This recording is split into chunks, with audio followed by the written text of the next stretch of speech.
Hola, cuando empecé a poner algunos videos en las redes sociales, lo hacía más como para poner algunas clases para mis alumnos de la universidad y paulatinamente ha ido evolucionando a hacer más hacia una información general, hacia los profesionales de la salud y para el público en general. Quiero agradecer el favor que le han dispensado a esas redes sociales. El día de ayer, por ejemplo, en YouTube llegamos a 100,000 suscriptores y me pareció que era propicio hablar de eso porque al mismo tiempo más o menos había llegado en México a la cifra fatal de 100,000 decesos oficiales. Y pensé, ¿qué podemos hacer para que esta epidemia no nos lleve tanta enfermedad y tanta muerte? Bueno, podemos básicamente hacer dos cosas: prevenir o controlar que se enferme menos gente, por un lado, y por otro lado que los que se nos enfermen se nos mueran menos. Es lo que se llama la mitigación. Es lo que se llama la prevención tradicional y la mitigación sería lo que se llama la prevención secundaria. En primer lugar, sigue siendo verdad que el que pueda quedarse en casa, pues favorezca quedarse en casa. Ya sé que ha sido fatiga, y lo que se llama la fatiga de pandemia. La gente ya se cansó, dice, ya estoy fatigado de esto, ya estoy deprimido, yo ya quiero salir. Sal a los exteriores, la calle, los parques, son seguros. Pero en lugares donde hay mucha gente puede ser peligroso respirar ese aire porque ahí puede estar el virus. Esto en prácticamente toda América Latina sigue siendo verdad. No nos fatiguemos de la pandemia porque la pandemia no se ha fatigado de nosotros. Desde luego que vamos a retomar la economía, pero vamos a hablar cómo podemos hacer eso mejor. La higiene de manos, se ha insistido. Todavía conviene insistir en higieniza tus manos, no se toques las partes húmedas de la cara. Pero ahora sabemos que esta enfermedad se transmite, pero principalmente por la respiración, a corta y larga distancia. Lo que se llama la sana distancia, más que sea, no te acerques demasiado a menos de 1,5 metros por tiempo prolongado con las personas, porque pueden ser portadoras del virus. A veces no podemos evitarlo, por ejemplo en el transporte público. Pero esta enfermedad ahora sabemos también por los estudios epidemiológicos que se transmite también a larga distancia por lo que se llaman aerosoles hasta 8 metros, a veces más. Y para eso se ha insistido en evitar entonces los lugares atiborrados. Si puedes hacerlo, y en el futuro podremos depender más de mediciones de instrumentos como esto que mide las partículas de dióxido de carbono, que es una manera de decir qué tanto aire respirado por la gente hay ahí. Por ejemplo, en los exteriores el dióxido de carbono anda más o menos en 450. Ahorita aquí en el interior, en donde me encuentro, está muy bien ventilado, 460. Mientras estés abajo de 800, 750 partes por millón, estás bien. Yo creo que en el futuro vamos a depender mucho más de estos medidores de dióxido de carbono. También para poder volver a la economía.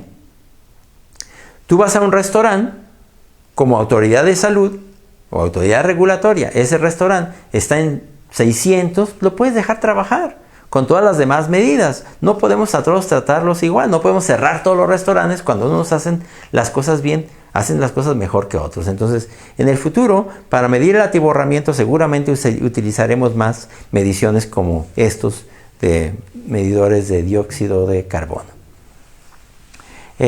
Decíamos la sana distancia y la promoción intensa del uso del cubrebocas. Yo sé que hay cubrebocas, cuestionamientos, pero aunque sea la evidencia aún no acabada, podemos decir que aquí y ahora, de acuerdo con la evidencia que tenemos, es bueno usar un cubrebocas todos y usarlo bien, usarlo de manera que no lo traigas de bigote, de barba. Hay que usarlo bien, del puente de la nariz a la base de la barbilla. Y quitar esa idea de que el cubrebocas te intoxica con tu propio dióxido de carbono, que te falta el oxígeno, que no puedes hablar. No es cierto, con un cubrebocas puedes hasta correr. Sin embargo, correr en exteriores, la verdad no necesitas el cubrebocas porque el virus se esparce con mucha facilidad. Pero para todos los interiores, todos los espacios públicos donde pueda haber gente, un cubrebocas. ¿De cuáles? Pues puede ser uno de estos quirúrgicos, o puede ser algunos de tela, de los que se hacen ya para venta casera. Se decía que no acabáramos estos porque se necesitaban en los servicios de salud. Actualmente ya hay suficientes de estos en las farmacias, son relativamente económicos, son desechables, aunque yo he dicho que si se encuentra en muy buen estado como este, pues lo puedes dejar descansar un par de días y lo puedes volver a usar mientras se encuentre en perfectas condiciones. No es conveniente que la gente use los cubrebocas N95, porque se acaban para los servicios médicos, pero no solo eso, sino que estos cubrebocas N95, como estos u otros, requieren lo que sea una prueba de ajuste, ver que sellen perfectamente bien, y eso se hace en los servicios de salud, eso no lo hace la gente. Nunca usar cubrebocas como estos, que tienen válvulas de exhalación, porque el aire sale sin filtrar y es peligroso para los demás. Hay que decir también que en el futuro tendremos que depender casi seguramente de la vacunación para volver a la normalidad. ¿Cuáles vacunas? Hay de varios tipos. La vacunación, por ejemplo, ahora las más avanzadas son las vacunas de ARN mensajero, de Pfizer o de Moderna, que sin embargo tienen sus bemoles, puesto que son costosas, algunas necesitan congelación, ultracongelación a menos 70 grados. Yo creo que en México y América Latina deberemos depender más de vacunas, por ejemplo, como la de AstraZeneca o la de AstraZeneca de la Universidad de Oxford, y promover nuestro propio uso de vacunas. La vacuna de AstraZeneca y Oxford, por ejemplo, la que tiene contratada a México en un contrato de riesgo junto con la Fundación Carlos Slim, se estima que va a costar menos de $10. Mientras, por ejemplo, la vacuna de Moderna se estima que va a costar $80. Pero no nos equivoquemos, las vacunas,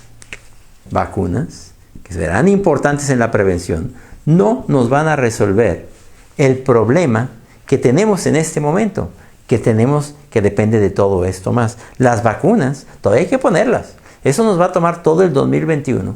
Y los efectos de la vacuna, o de las vacunas que parece que van a funcionar bien, las veremos acaso hasta 2022 y nos permitirán volver a nuestra previa normalidad. Entonces, mantenerse en casa, la higiene, cubrebocas, sana distancia, vacunas, evitar espacios atiborrados, medir el atiborramiento con medidores sensibles, como por ejemplo los medidores de dióxido de carbono. Seguramente vamos a tener lo que seguir haciendo. Se ha insistido también mucho test, pruebas. Yo estoy de acuerdo en que necesitamos hacer más pruebas. Sin embargo, también hay que decir, las pruebas tienen que hacerse con un afán epidemiológico particularmente. No solamente clínicamente, porque en este momento, por ejemplo, en toda América Latina, si alguien tiene fiebre y tos, lo más probable es que tenga COVID. Para ese paciente probablemente no lo necesitas. Lo necesitas para detectar a sus contactos y mandarlos a aislamiento y cuarentena. Y eso tiene que ser temprano. Una prueba que se reporta más de 48 horas después ya no sirve para nada. Entonces sí hay que hacer más pruebas, pero de manera racional, que te sirva para aislar al enfermo y darle seguimiento a sus contactos para que entren en cuarentena. Ahora, vamos a suponer que esto ya podemos impulsarlo razonablemente bien. Muchas cosas se han hecho, hay que hacerlas mejor. Vamos ahora a insistir en la mitigación. La mitigación es ya te enfermaste. Ya tienes fiebre, tos o dolor de garganta, un cuadro que te parece algo como gripal. Bueno, hay que recordar que la mayoría de los casos son leves o moderados. Y en eso lo que se necesita es un analgésico. Analgesia. ¿Como cuál? Por ejemplo, un analgésico como el tipo del paracetamol, que es el más noble. Alguien prefiere antiinflamatorios como el ibuprofeno. Está bien, no vamos a pelear por eso. Prácticamente todos lo necesitan. La gente siempre pide cosas para las defensas y se les hace poco un analgésico. Bueno, a prácticamente todos se les puede además agregar vitamina D3, BD3. Un poquito, unas 4.000, 5.000 unidades por semana. Hay algunas evidencias que puede funcionar. Pero eso es lo que necesita la mayoría. Una persona que no tiene un cuadro grave no necesita más que esto. ¿Y cómo se define cuando el caso ya es de mayor intensidad o tiene gravedad? Bueno, ese es el momento en que te empieza a bajar el oxígeno. Recordemos que esta enfermedad tiene lo que se llama la hipoxemia feliz, que cuando te baja el oxígeno frecuentemente no te das cuenta. Y para eso vamos a necesitar la cultura del oxímetro. Que todo mundo tenga un oxímetro en su casa. Ya son relativamente económicos. Vale más barato que muchas de las medicinas que solemos dar, que no van a servir para nada. ¿Cuánto es la oxigenación?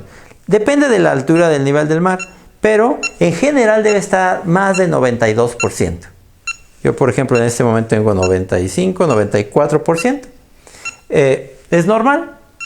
Yo he visto gente con COVID saturando 70% y checando la pantalla del celular. He visto un paciente con 40% de saturación que no se quejaba de que le faltara el oxígeno. Y muchos pacientes son así. Entonces, esta es una cultura en la que vamos a tener que insistir. Ten un oxímetro en tu casa.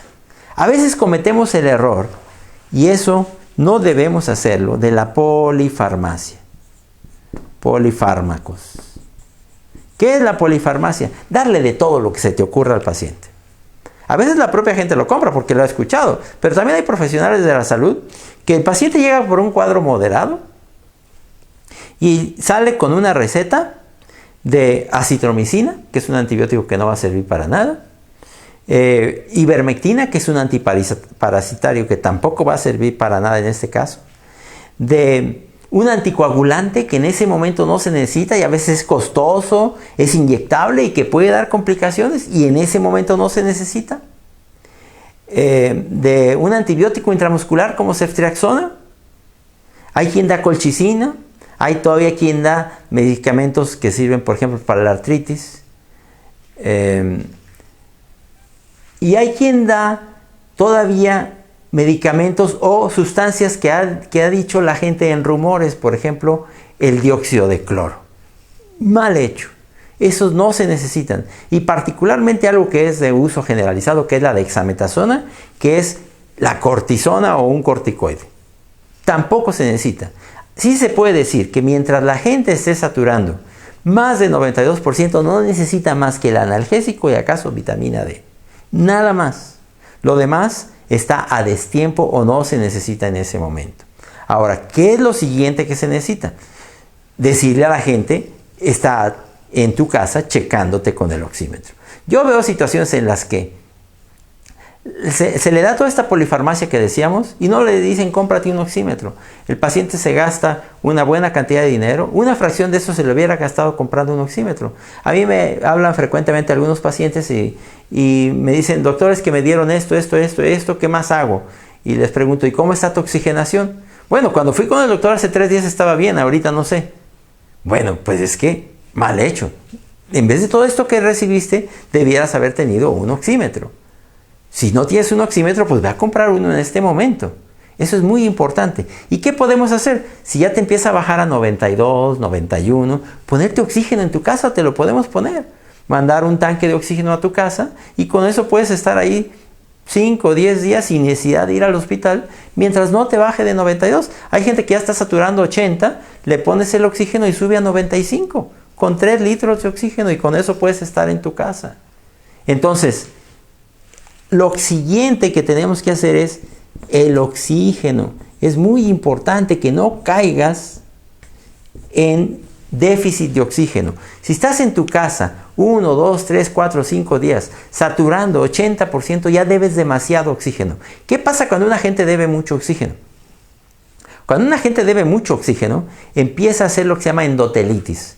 Hay una inflamación del endotelio, de la parte interna de los vasos sanguíneos y del propio endotelio de los pulmones. Se te inundan los pulmones, se te coagula la sangre dentro de los vasos sanguíneos y cuando llegas al hospital 5 días después, para usar un término de la aviación, ya entraste en barrena, ya no hay quien te saque vivo. Hay que insistir eso. Si tú estás checando la oxigenación, muy a tiempo te vas a dar cuenta y no te vas a complicar de un momento a otro. Entonces, en conclusión, ¿cómo vamos a hacer que esta epidemia nos lleve menos enfermedad y menos muerte? Un mejor control, lo que le corresponde a la autoridad, pero también lo que nos corresponde a nosotros. Hay que insistir en eso y también estar en buenas condiciones físicas, en las mejores que podamos. Lo que nos corresponde a nuestra propia responsabilidad. Y la mitigación, también lo que le corresponde a la autoridad, pero también lo que nos corresponde a nosotros. Y no puedo terminar sin insistir el gran valor del oxígeno. Una vez que ya te falta el oxígeno, puede sí en ese momento ya también necesitar dexametasona. Dexametasona.